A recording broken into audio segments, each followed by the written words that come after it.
Easy and tasty ரசம் எப்படி பண்ணுறது பார்க்கலாம். ஈவன் பேச்சுலர் ஸ்டூடெண்ட்ஸ்க்கெல்லாம் கூட யூஸ் ஆவாங்க இந்த ரெசிபி.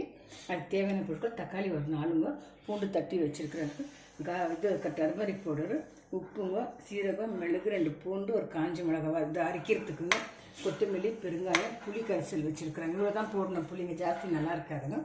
இது வறுக்கிற பொருளுங்க, கருவேப்பிலை, கடுகு, ஒரு பச்சை மிளகாய், கொஞ்சம் வெந்தயம், காஞ்ச மிளகாய், இவ்வளோ தாங்க வறுக்குது. இப்போ மிக்சியில் போட்டு அரைச்சி கோர்ஸாக அரைச்சி வச்சுருக்குறேங்க. இப்போ எண்ணெய் ஊற்றி கடுகு வெந்தயம் போட்டுருக்குறேங்க. அப்புறம் கருவேப்பிலை, காஞ்ச மிளகாய் போட்டுருக்குறேங்க,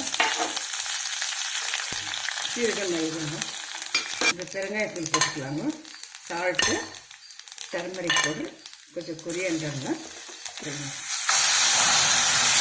ரசம் கொச்சிடுச்சு ஃப்ரெண்ட்ஸ், ரெடி ஆகிடுச்சுங்க.